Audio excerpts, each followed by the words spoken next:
Hello, hey, the Mike Gingerich here, and it's time for another Live with Mike, Halftime Mike podcast, where we want to talk about creating low-budget videos for lead generation.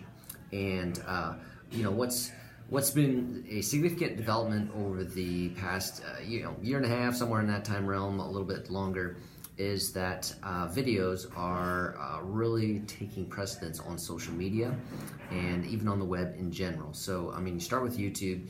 YouTube is the most dominant video platform out there. Even it's the second most used search engine, just next to Google. Okay, more people doing searches on YouTube than they are on Bing and any other search platform. So people are watching videos a lot, but what's really come about is that video has taken precedence on other platforms. So you're seeing little snippet videos on Twitter, and you're seeing a lot of video on Facebook, and you're also seeing a ton of video on Instagram.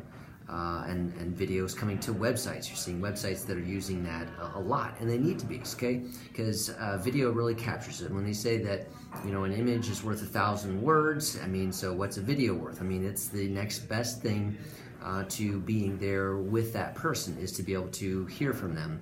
And so that's why video is key. We want to talk a little bit about some of the hesitations and things. So if you're a small business, even medium-sized businesses, many times the thought of doing video is something that terrifies you, or from maybe it's like being on camera, or maybe it is the editing, maybe it is the equipment, and so you're fearful of doing all these pieces here. So I want to talk about a process for creating low-budget, low-cost videos for lead generation that I've used successfully for clients that we work with.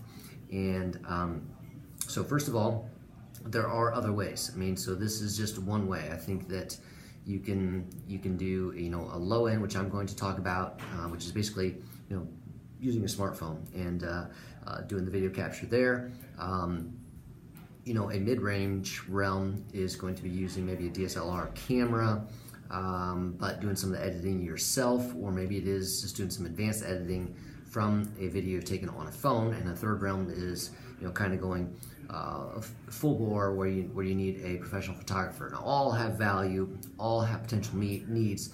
It's just that today I'm covering the one that you can do yourself for your business, that low budget, low cost one that still can perform well and look good and do what it needs to do. Okay, it's not going to be like a professional clip. It's not going to be like a Super Bowl commercial. It's not a full-on production, but it can get the job done. We've seen these perform. So and then so that's the niche I'm going to talk about today. And then the second thing with that is the need to overcome the barrier to getting a video done. Oftentimes that barrier is the steps. We want to cover the steps, but also it can be not wanting to be on camera, and I've got a solution for that as well. So you can either do a video where you have someone that is on camera and they do it, they talk through that. That's a possibility where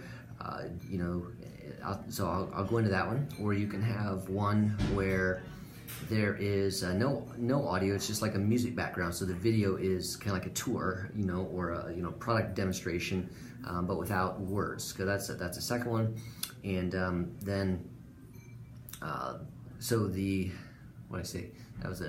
first one is where there is words. There's interview. Second one is just music. So those are kind of the keys that I want to cover here. I have a variation of that as well, but you don't have to have a face on the camera. The third one is where you're doing the product demonstration.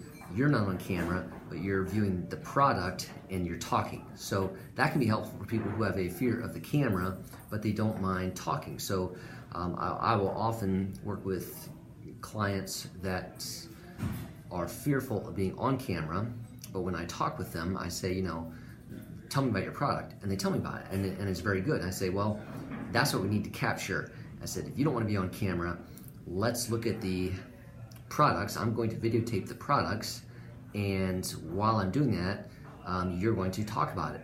So, here is, product A, and tell me about that, and you let them go. And so that can be a helpful way to overcome that barrier of fear, is not having their face on camera, but instead having the camera focused on the product, the environment, in the situation, and just having the person talk in the background. All right. So, okay, low budget is there's a few things that you want to do first, and I've got a couple notes on this. This is going to be in the blog post, but let me go through those ahead of time. You want to make sure you understand what the goal is, or what are you trying to do with the video. So it's to have a purpose. Are you trying to drive people into a store? Are you trying to drive them to a product? Are you trying to drive them and describe something on a web page where you're going to sell something? Understand what that goal is, because that's going to help you define what you should be talking about within that, how you want to go about it. Who's the target audience? Okay, so you might want to speak to that demographic specifically. What assets, equipment are you going to need? So is it going to be a phone, and you're going to need a simple Gorilla tripod for that, so you can sit it on a table, or what's going to be helpful in that regard? What's going to be the environment that you're going to do that in? Because you want to take into account for low budget ones, you're not going to have a studio set up. You're probably going to do it on the floor, in the building. There might be people around, but you need to take a look at sound. What's going to happen? What are noise barriers in the background, and that type of thing. So those are key things to think about ahead of time with that. Let's see if I covered what I wanted there. Make sure before the shooting starts. Okay. All right. Then the final thing is to think through a script. Now, a professional script is generally one where a 2-minute video, I think they say something about it's like 350 words, that type of thing, and they write that all out. That's a professional script. So I'm not saying go that far for a low-cost video, but I do generally like to make a outline, and it could be 4 points that we want to cover. I mean, that type of thing. It can be very simple. We want to describe this product. We want to do it in less than 45 seconds. We want to make sure we start with the name of our company, end with the name of our website, and cover these 3 points in between. Okay, that's simple. And so you want to think through that, so that whoever is going to be talking or describing it, either if they're on camera or if they're just their voice and you're looking at the product, you know what's going to happen there. And if you are not looking at the person but looking at the product, okay, make sure you take a look at your lighting, your setup. Can you see it well? If the person's going to be on camera, do you have a good angle of them? And is the lighting appropriate there? Do you want to be at a good angle so that they can speak, but it's not too far away? All those kinds of things. So you take a look at where I'm at here. A little bit below my shoulders, up, and my lighting, you can see me okay. So I mean, this is just a room with a light on, and I'm doing the live video in here. I'm going low budget, but I'm getting the job done, of the opportunity to communicate with you and give you a value and a resource that you can use for your business down the pike. So you got all these pieces set up. Now you can shoot that. Now, thinking through this, time length is important here. Things that are shorter, this is good, this is positive, this is why it can be low cost as well, is that generally we're looking at a max of 2 minutes. 2 minutes can work on Facebook, less than that can work. If you want to use it on YouTube only, you can do it longer, but let's just say you want to maximize the use of this, then I'm going to recommend that you need to consider one key thing. That is, do you want to use it on Instagram? Okay. If you want it on Instagram, then you really need to make it a 1 minute max length video or less. All right. That's because that's their limit in uploading. On Facebook, it can be longer, but let's just say that your demographic is on Instagram, and so you want to make sure that that's available. So you're going to go for something that is 45 seconds to 1 minute in length. Now, that might seem long, that might seem short. That time goes by very quickly, actually. And so let's just say that the Instagram demographic is important, so you're going to do it in less than a minute. So now we've gotten set up. We can take a look at our lighting, make sure these pieces are ready to go. We have our tripod set up. We know what our bullet points are. It's time to do that. We can film that, record it in your video, and hopefully you're done. I like to say, make it one hit wonderful. Okay, so I'm not doing 3 takes, 4 takes, that type of thing. I am doing 1 take. It is what it is, and it pulls that video together. Now, then you've got the video, so now what do you do with it? Typically, there's a little bit of editing you can do on your phone, like an iPhone here. I can do a little bit. I will use just the general editing tool on the video to clip the front edge and the back edge, you know, where the video was starting and stopping, that type of piece, so that I'm not getting any movements in to begin with where the video camera is being turned on, the video camera is being turned off. You know, I tighten that piece up. So I might take out 2 seconds at the beginning, 2 seconds at the end. And then I switch to a video app. Now, I like to use an app called Video Shop. It's on my iPhone. I think it was $1.99, maybe $2.99. And other people use different ones. I have a list in the blog post about that. Spark Video, Pick, Play, Post, Lumiere. I mean, there's a lot of those out there that you can use. And so we've gotten that video. We can then edit that in the video shop, and what we can do with that is tighten it up a little bit. So maybe there's a segment in the middle that we want to clip out where we were, you know, stuttering, or we weren't sure what to do, or we stuttered but we started over. We can take that piece out, okay, and we can go from there. So got a question, so let me answer this one. Anna, do you suggest using an external microphone for people talking during iPhone videos? Again, it can be of value. That's a next step cost. That's a next step technical detail to take into consideration. A lot of people are doing those. It doesn't necessarily have to do that. Okay, so I'm on a iPad right now with no external microphone. I am generally doing my low-cost iPhone videos without any external microphone. And so again, the variables there are, I just need to be aware of the noise around me, wind, external noise, and about my distance from the camera, or the person's distance from the camera, so that the microphone is picking them up solidly. You know, it's probably not going to be more than 3 feet away. So that's what's going to do there. So now I've got my video, and I can do a little editing on that piece there. So, you know, I might need to, with the Video Shop, I can enhance it a little bit. I can blow it up. I can do some pieces with that, and ultimately I can finish my production quickly with that. And now it's ready to go. I can download that to my camera. I could upload it to YouTube from right there, but I've got it on the camera, so now it's ready to go. So I will typically do multiple things with it. I do upload it to YouTube, and that's the one that I use for embedding on my website. So maybe I am talking about a location. Maybe this is a restaurant. So I work with a farmer's market for one thing, and so we do videos within the farmer's market. So I've embedded on their website a video tour of the farmer's market, and I use that by uploading it to YouTube, getting the embed code, putting that on the website. However, I also then am going to take that and I'm going to load it to Facebook. I'm going to load it to Instagram.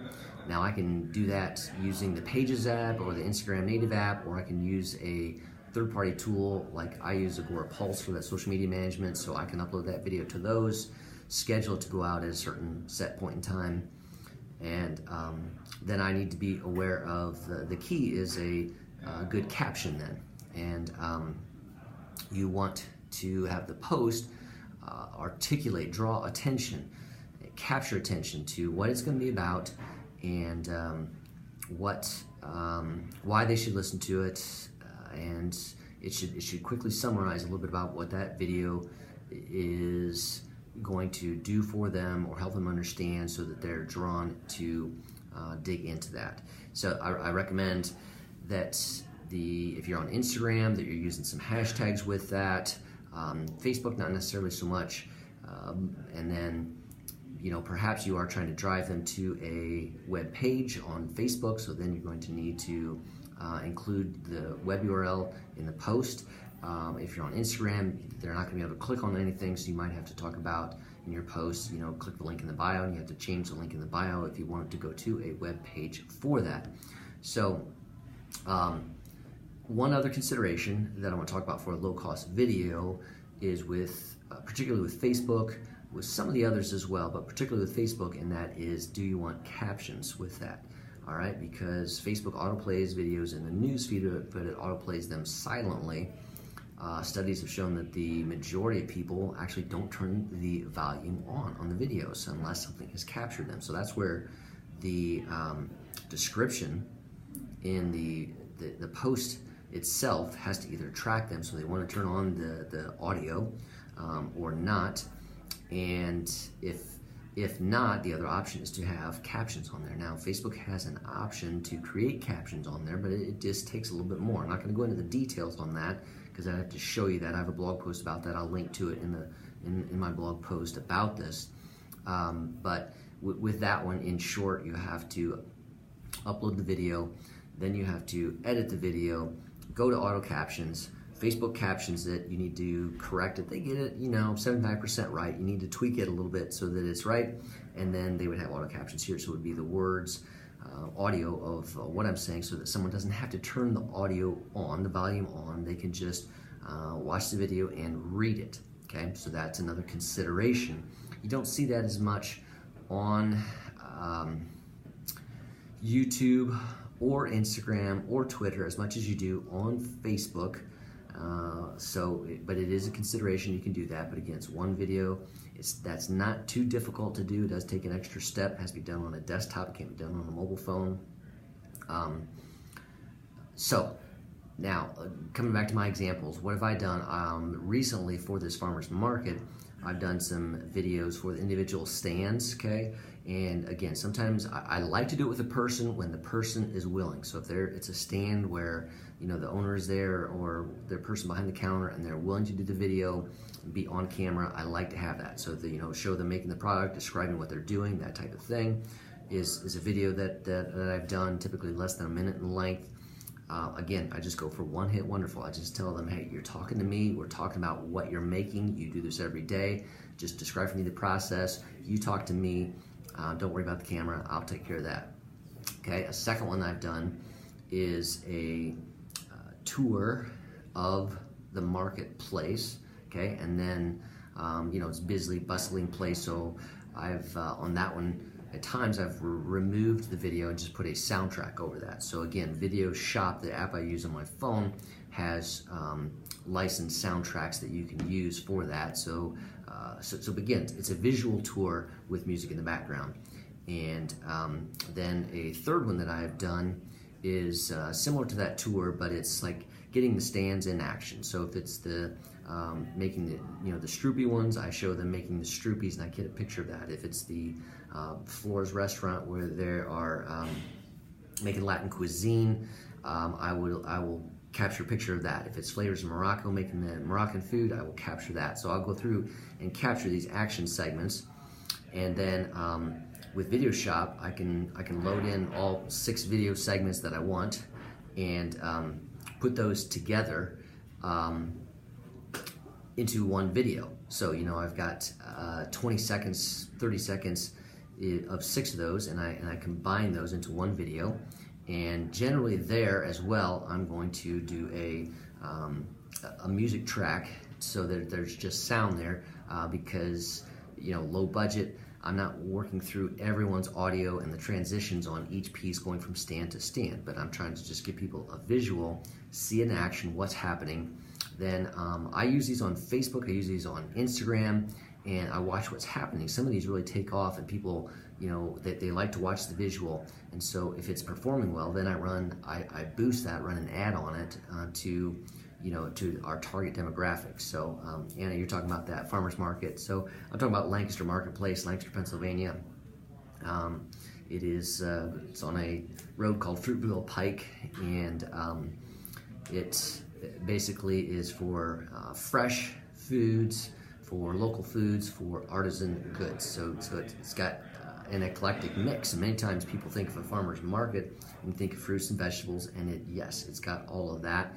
But the challenge of the market is that we need to say all the other things that it has. So it has these natural products, natural laundry soap, natural body lotions. It has, you wouldn't think of Moroccan tea or the specialty blends and those types of pieces. So we have to try to educate that. One of the best ways to do that is visually, and so videos are doing that. So that's a little synopsis here today of low budget videos and how you can use those.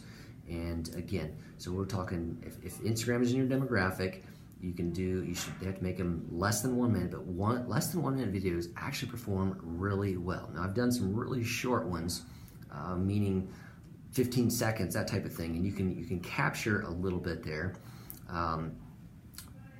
with 15 seconds, but I don't think you can really go less than that, and 15 seconds is really tight on those pieces. 15 seconds can work just for like an Instagram story, so I will use those for an Instagram story, but to make a longer one, I will put 15-second clips together to get me upwards to 45 to 60 seconds to use. But it tells a great story. I can do it on an iPhone just with a simple app, and I can use those in multiple places. So again, I put them on YouTube, and then from the YouTube I embed that on the website, often in a blog post or a page on the website. I will use that on Facebook. I'll watch how that's performing. I will run ads on that if it's doing well. I will use that on Instagram. I can also use that on Twitter. Okay, so those are the key areas that I use. Those are the pieces with that. So hopefully that's helpful for you today. I'm going to have a blog post coming out about this later on. If you want a little bit more on high-end video production for yourself, but you still want to do it yourself, I do have a blog post on that that's visible on Digital Hill's website today. So if you go over to digitalhill.com, click on the resources button, the top blog post there is about videos for lead generation with kind of doing it with a higher end equipment, DSLR camera, that type of thing.